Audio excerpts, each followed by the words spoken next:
Alright everyone, welcome back to the channel. It's Matty here from Chill TCG. Today we're going to be taking a look at the Grand Finals match from Chill Series number 32, which wrapped up this past Wednesday, of course. We have Aidan Khus versus Marco Cifuentes here in the finals match. Very classic matchup. Aidan is playing, of course, Pikarom, and Marco Cifuentes is playing Tempzard. So nothing too crazy this week in terms of the decks that we're going to be watching. Two decks that definitely have been phenomenal for a very long time. Two of some of the best decks in our format right now, and two decks that have just been around for a really long time, and it's going to be a good one. We're watching from Aidan's perspective for this game here.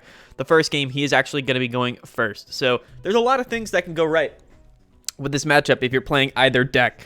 Of course, there are a lot of, three prize Pokemon on Pikarom's, in Pikarom's strategy that, have less than, 300 HP, which means that, things like Reshiram and Charizard, Heatran-GX, Blacephalon, all viable options to take multiple prize cards throughout this game. However, Pikarom does have a lot of things at its disposal. We have a lot of Marnies in the deck. We have Chaotic Swell. We have Crushing Hammers. We also have double Reset Stamp in this list in particular. So there's going to be a lot of advantages and a lot of, as well as, Tandem Shock from Raichu and Alolan Raichu. So a lot of really disruptive things that Pikarom can be doing, and really makes this matchup as close as any matchup possibly could be. Both phenomenal players, of course. Neither player is a stranger to Chill Series here into the limelight, so they're going to be probably playing pretty adequately, and it's going to be a pretty good game to watch regardless. It looks like Aidan there, just on his first turn, does start with Boltund, but he's going first, so he just chooses to bench the Pikarom and attach it to it with that speed energy. And then Marco here, he does get that Giant Hearth down. We're going to see him discard energy to draw a couple more energies. And we're going to see him bench that Jirachi, and we're going to go ahead, switch into it. And, okay. So we're going to just start the Stellar Wish loop here, looking to find the cards that he would like, and he does find the Blacephalon and attaches the energy to it, keeping that Jirachi in the active spot here. Now, Aidan has a lot of different options. He actually chooses to speed to the Pikarom. So what he's actually going to do here is choose to forego the Boltund. That Crushing Hammer's hit does land because we do have Tapu Koko in hand. So I believe we only have we'd have only one basic energy in our hand, none in the discard pile. But with one in our hand, that should be enough for us to actually just Tapu Koko directly to the Pikarom. Because if we do that, we're going to be able to full blitz this turn, which is 150 damage taking a KO. But we're also accelerating 3 more energies from our deck. And that's going to be just a better option than going for the bolts, for the Electrify off of the Boltund, right? So definitely going to be a pretty good option. At this point, we do have another Boltund and Eldegoss in hand, but Dedenne is going to be the best bet here, mainly just because we want to draw cards there. That Eldegoss not going to be there for later in the game, for sure. And then we directly off that Dedenne go into a Marnie, so going to drop Marco's hand down a little bit and put a few of those energies back into our deck as well. And we do get the switch, which is really, really good. So now we're going to be able to go ahead and hit the Dance of Ancients here. Just put 1 energy from our deck onto our Pikarom, from our discard pile onto our Pikarom. But that's going to be 3 energies, all we need. And we're going to be able to switch into it and get a nice 150 off with Full Blitz, taking a prize card, but also accelerating 3 energies from our deck. We're going to be phenomenal. I mean, really, the one thing that Pikarom really wants to do is get as many energies on board as it possibly can. That's the one thing that this deck does really well. So now we have 3 energies on the Pikarom and the, of course, the Mewtwo and Mew-GX. And I believe we do have a Raichu and a Alolan Raichu in our discard pile, which means we're going to be able to utilize the attack there and Tandem Shock potentially, later in this game. We have Team Yell Grunt and Boss's Orders in hand, which can be really, really good. And 2 energies in hand as well. I think that Tag-GX is actually a very, very viable strategy in this matchup. Considering how there is, of course, a Dedenne down on board. And now we potentially have the Oricorio here as well. So we have everything we need to actually take 4 prize cards off of the Full Blitz, off of the, the Tag-GX. So going to be really good. A really, really good option. I mean, I think if you're Aidan here, that he's probably not going to disrupt your hand at all. And we can just, feel free to attack with this Pikarom again, attached to the Mewtwo and potentially... just set up for a Tag-GX for game. We do see the Welder 2 onto the Blacephalon. He's going to draw 3 cards here. So what we could actually see is a KO on the Pikarom this turn. which would be absolutely insane. But nothing strange, nothing too difficult, honestly, for Tempzard Blacephalon here. It's something that it definitely likes to do. He quick balls away the Zigzagoon, grabs the Marshadow, which I find interesting. So he's probably going to, if he can, Giant Hearth here, Marshadow it away, and then you go for the double Giant Hearth, utilizing that stadium twice in one turn, which is actually something that they can do, which is going to be phenomenal. And here we go. We do see it. He Hearths, Marshadow resetting, I think it's Reset Hole, uses the ability. Uses it twice, pulls 4 energy out of his deck this turn, as well as 3 out of his discard with that Fire Crystal. Does have the Scoop Up Net in hand. That is at least going to be 250 damage off from this Blacephalon, which is definitely going to be enough with Fireball Circus to take the KO on the Pikarom. So definitely a really good turn for Marco there. Taking 3 prize cards, like I said, this deck is very good at taking multiple prize cards pretty consistently. But now he has to either go through that Mewtwo, or he's got to go through both of those 2 prize Pokemon that is on, on his board. That Big Charm doesn't really do much in the matchup, really at all. I mean, if you attach it to the Mewtwo, again, it just doesn't really do much.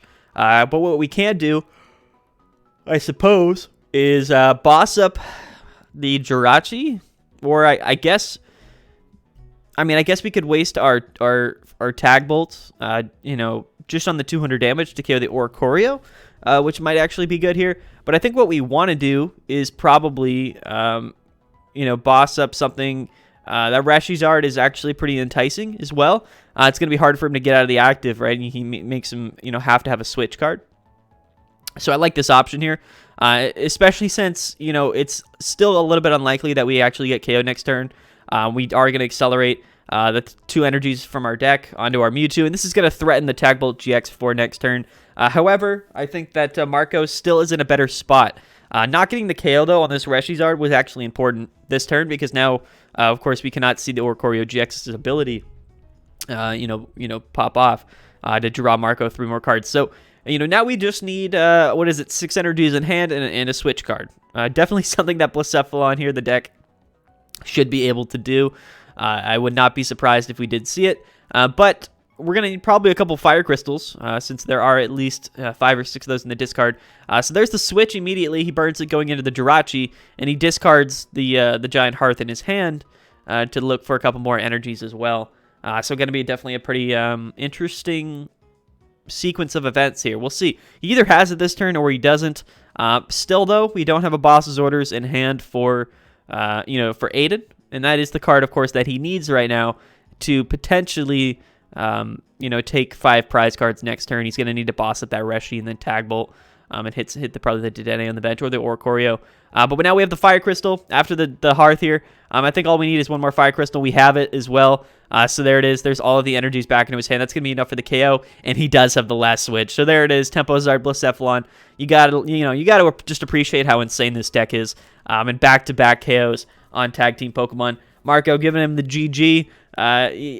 Listen. It's exactly kind of what I said going into the match, right? I mean, you have these 3 prize Pokemon that are, under 300 HP. Definitely very viable for Marco to be able to, one-hit KO those Pokemon twice. And you don't really have too many other options other than going with those Pokemon. So if you're playing Pikarom here, if you're playing against Tempzard in this matchup, if you're Aidan right now, I think that you definitely really, really want to make sure that you find your swells, and that you can potentially find your reset stamps and your Marnieing as often as possible. We saw last game that Aidan kind of, after that first Marnie, kind of bricked out a little bit, didn't have anything too progressive in his hand for that, next, 3-4 turns. And that just really can't happen if you're playing Tempzard. If you give it too much room, too much leeway, it's going to be very, very difficult to keep up. However, now we're going second if we're Aidan. We do have the Boltund start. We do have double energy that we can discard here. So, definitely a lot of options here. Let's see what he draws with the top deck. It's a Team Grunt, so I think that we're going to want to attach probably and just research out. Totally fine getting rid of those cards that are in our hand here. Now we actually find the E-Radar and the Quick Ball. So pretty much going to guarantee at least, I think, 3 energies on board this turn. Potentially could go for 4 or 5 energies. But, if you're going second with Pikarom, the Restroom and Charizard is in the active spot as well for Marco, which isn't actually that good. Definitely not the Pokemon that you want on the... if you're going going first, it's definitely not the Pokemon you want to start with because, Pikarom should be able to attack next turn for either 150 or even with Boltund. And getting that damage off on the Reshi is going to be really important if you're Aidan. So we do see him quick ball away the Pikarom. Excuse me. He's going to grab the Mewtwo, bench that guy, most likely. And he actually just chooses to electrify. Probably wants the speed energy in his hand for next turn. So just getting 3 energies on board and maybe popping off for, potentially, 5 or 6 more energies or 4 or 5 more energies next turn after a full blitz is definitely going to be very viable for sure. The Welder comes down, so we could see him burn his GX attack, and he does actually, just KOing the Boltund. So, it's not terrible. It really isn't. Next turn, we're going to be able to hit this Mewtwo for 230, which is actually a pretty viable strategy. Things like Cramorant could be pretty useful late game if you're Marco here. But this Marnie, right, in this Marnie pressure, if we find Chaotic Swell here, if we hit a couple hammers, or even just one hammer, it really could be the difference. So this is not a great position if you're Marco. It's just not exactly the place that you want to be right now. And that hammer is his tails, though, so that's good for sure. We definitely want to grab the Dedenne. We have nothing in our hand to really draw more cards. And getting multiple basic energies in our discard pile at this point is going to be good. And we do find the Chaotic Swell, we do find Crushing Hammer, and we do, of course, find Raichu and Raichu. And that hammer is a heads, which is absolutely huge, especially after Marnieing and finding the Chaotic Swell, because now we're going to pretty much force Marco to most likely want to get... Well, I mean, honestly, you can Outrage attack for what is it, 180, which is going to be totally fine, I think. But we're going to pop off with Dance of Tribute, or Dance of the Ancients. And that's going to accelerate 2 more energies, and we're also going to full blitz, which is going to accelerate 3 more energies. Definitely putting Marco in a tough position right now. We'll see what's in his hand. I mean, again, Marnie, Chaotic Swell. There's just a lot that Marco has to do to get back into a good game state right now, and a good board state. Yeah, I apologize for my mouse being there. I didn't even realize, so that's my bad. Hopefully, it wasn't too much of a bother. Anyway, though, we're gonna just Dedenne away if we're Marco here. Getting rid of Fire Crystal. He's got a Welder in the discard, scoop up, and a couple Fire Energies. Not a huge deal. Again, just hitting for 180 here with the Outrage attack is going to be fine. It's not going to be that bad, but we would like to find Marshadow as quickly as possible. But we actually just benched the Blacephalon and attach an energy to it, which really isn't that great, I think, in terms of all the things that could happen. Now we can set up the Boltund. It's going to be like a second or third option to take KOs, which is going to be important. And at the same time, I think that what we can do is take 3 prize cards on the Reshi and kind of set ourselves up pretty well for, potentially, because Tag Switch is actually in this deck, and we do actually see the Tag Switch. So if we wanted to this turn, well, no, we're 1 energy away, but next turn we could potentially see, well, no, yeah. He's just like 1 basic energy attachment away of potentially seeing like a Tag Bolt this turn for multiple prize cards, which could be insane. But we actually choose to switch into the Raichu and Tandem Shock. This is going to be a good option, kind of makes it much more likely that we're not going to get KO next turn, but we're also taking 3 prize cards. So definitely a really good option. We still have our GX attack as well, so we could Tag Switch. If we don't die here, we could Tag Switch to the Mewtwo and Mew-GX. 2 energies over and attach to it, switch into it, and that would actually give us what we need to take the multiple prize cards of this turn.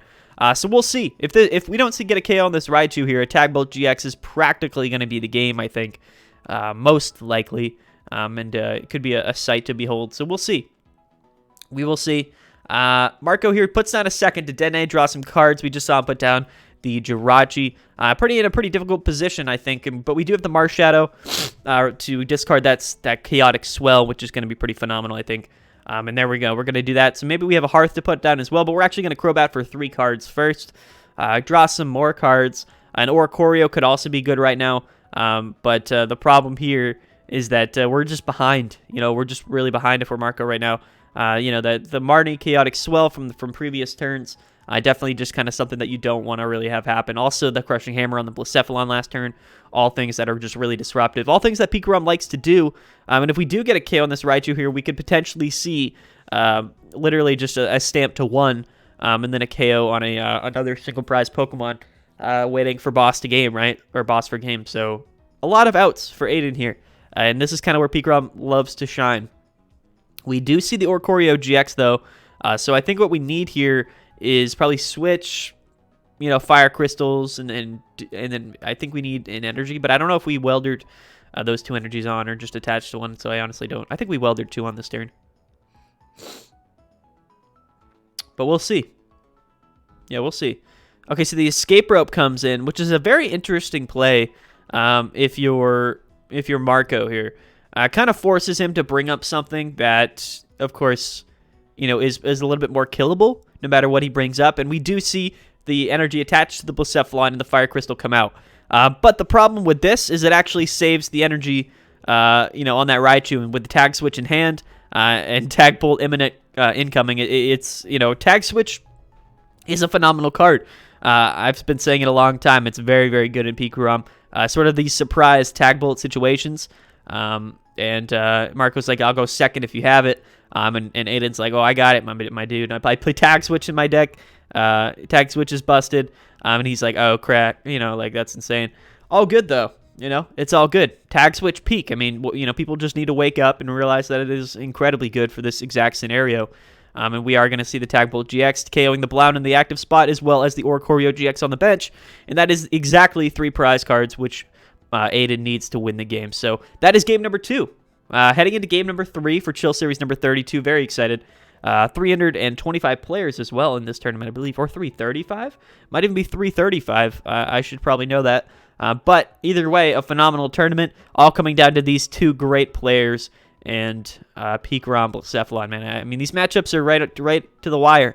They really are really fun to watch. This turn, though, Aiden is going to have to go first yet again. And Pikarom doesn't like to go first. It really doesn't. Tempzard also likes to go second. So both of these decks would rather have gone second. But again, it shouldn't matter too much in the long run here. But Aiden is actually going to mulligan with Pikarom, which doesn't happen too often since the entire deck is basic Pokemon. But anything can happen. And he starts off here with the Choo-Choo and no further cards to draw, to draw more cards. But you never know what we're going to top deck here. If you're Aiden, you just hope that you're not playing off the top deck for too long, because that could be detrimental. And luckily, we top deck the Quick Ball. So all good things for sure. Whereas Marco is actually starting with the Mewtwo, which is definitely interesting. Now, I mean, I think if you're Marco here, or not Marco, I think if you're Aiden, the thing is, yeah, we have 3 basic energies in hand, but we're probably just going to only discard 2 because we're going to try to attach one this turn. I mean, I guess you just skip the attachment on the Raichu because attaching to perhaps a better target is the better option. So he does attach to the Boltund, but we have 3 basics in our discard pile now. But we do have Boss's Orders and Yell Grunt that we can grab with Eldegoss. But we have a Hammer and a Marnie and an Energy for next turn, as well as free retreat on that Raichu with Air Balloon. So not in a terrible position, just not in the position that you probably would like to be in playing Pikarom. But everyone knows that Pikarom can win at any time, given any scenario, especially with Tag Switch in the deck. So unless we see some really tough draws on the next few turns from Aiden here, he definitely has a really good shot of coming back and just really dominating this game in the long run. Marco, however, Quick Balls for the Reshiram and Charizard. He will be going that route this game, and he's going to welder 1 energy, 2 energies to that Reshizard, drawing 3 more cards, going up to a big hand. He does get the 3rd energy on. We see the escape rope come out, and he could potentially, so he brings up the Dedenne, so we're going to see an early 2 prize cards, I think, if we're, does he have Scoop Up Net Boss? There's no way. No, okay, yeah, he's going to just burn his GX attack as well, taking 2 prize cards early on, and putting himself in a pretty good position, realistically. If this Crushing Hammer hits, though, for Aiden, then again, we need a welder, and we need 2 energies to KO anything this next turn. That hammer does not hit, though. And I think what we have to do now is he actually chooses to Marty because he doesn't actually want to manually attach to this Boltund yet. And now we have Crobat to draw more cards. We have Koko, which is going to be very good with all those energies in the discard pile. But, the biggest thing here is that we actually have another Crushing Hammer. Interesting sequence. He does attach to the Raichu to draw some more cards first. He does hit that hammer, so you love to see it if you're Aiden. We're going to Crobat now to draw 3 cards, and we find another hammer. What about this one? That one's Tails, okay. So potentially, I mean, if we were to hit all of those hammerheads this turn, could have been insane.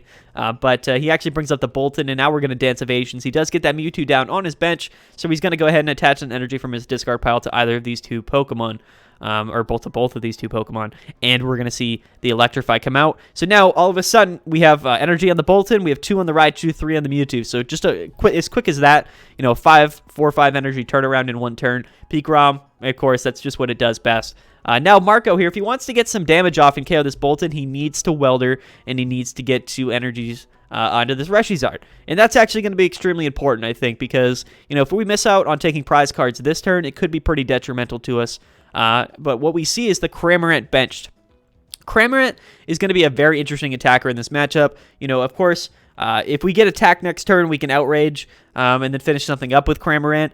Just overall, Cramorant's going to be pretty good, but it doesn't really one-hit KO anything unless we have a Dedenne on board. We do see a Welder for 2, though, and a manual attachment to the Cramorant, and, you know, Marco's going to take 2 more prize cards there, so putting himself in a very good position. You know, I think if you're Aidan, I think what you need here is a Stamp to 1 with that full bench, no Oricorio on his bench. We could potentially see, a Stamp to 1 Tandem Shock, right? He does attach the Force to the Mewtwo, and I like that. You're going to try to threaten the Tag Bull at some point later in the game here. He's like, do I actually boss anything up? Or he's going to Hearth away the boss. First of all, though, look through his deck. He sees that he's got both Reset Stamps in there. He's got a couple cards that he really could use. And we're going to research away this hand, hoping to find that Reset Stamp. Could be phenomenal. We do not, but we do find Chaotic Swell and a Crushing Hammer. All things that could be extremely good. We whiff that Hammer, though. Really tough luck on those. We're going to go ahead and see the Chaotic Swell, though, which is going to be really nice. And now we're going to Quick Ball, potentially away. I'm not sure. Yeah, okay, so the energy, which is interesting. And we're actually going to extend even further here, really looking for, of course, that grabs Boltund. So he's going to E-Radar here. Big Charming up the Crobat. All good things. Things that, to me, make pretty much a lot of sense. But I think that you have to extend. You just have to really dig deep through your deck right now. You have to find Reset Stamp. It's going to be your main way of pulling out a win this game. You just have limited options, and you really can't leave this guy here with all these energies. We do find Reset Stamp, and we do find Tag Switch, though, which is definitely going to be the difference. This Stamp to 2 could be phenomenal here, and now we're going to be able to retreat into the Mewtwo, which actually puts the Raichu on the bench, so Mewtwo can actually utilize the attacks of Raichu, and he's going to go ahead and Tandem Shock here, if I had to guess. And yes, sir, he's going to do that. So now Marco has only 2 cards in his hand. Now, well, 3 now, but he needs a switch because we don't actually have anything to draw some more cards. He does put down the Heart there, gets rid of the Swell, so now there's no Stadium in play, but only 2 cards left in his hand. It's looking like he doesn't have that many options, and he actually just passes his turn. That is huge. Absolutely incredible. We also actually just have Tag Switch, so this is insane. We're actually going to be able to take, 4 prize cards, I believe, this turn, KOing the Reshizard as well as the Jirachi, which is going to be our main way to draw more cards if we're Marco next turn after this Reshi gets KO'd. So this Tag Switch, man, it's really coming in clutch. If I had to just pick one card that was the MVP of this matchup for Aidan, I would say that Tag Switch was definitely it. He's quick balling here, finds just another Mewtwo in his deck, which is interesting. Now, of course, we're going to KO the primary, option or attacker option right now for Marco, which is of course the Reshiram and Charizard, and we're going to be able to KO maybe probably the Jirachi, although we could KO I guess the Mew or get some damage off on something else. But yeah, we're going to go ahead and take the 4 prize cards here, which is a little bit awkward because now the only way that we're going to be actually able to KO that Cramorant in one attack is going to be with because Mewtwo doesn't do it with weakness, right? So we actually can't even one-shot this Cramorant right now unless somehow we get 3 energies on the Raichu, which just isn't really going to happen. So Marco actually does have another turn. I mean, he literally has a turn to just Welder 2 onto this Cram and snipe the Dedenne bench. So as long as this Stamp doesn't affect him too poorly, he should actually be in a pretty good spot. But with that Jirachi gone, it does make things a little bit more difficult for sure. But actually, I mean, I think that we can just beat catch, right? So we're going to be able to beat catch if we're Marco. He's actually going to boss up the Crobat, although Aidan does have 3 switch cards in hand. He's going to beat catch, so he can probably just beat catch for the cards that he needs. And unless Aidan does, I guess he can research and dig through his deck for that second Reset Stamp.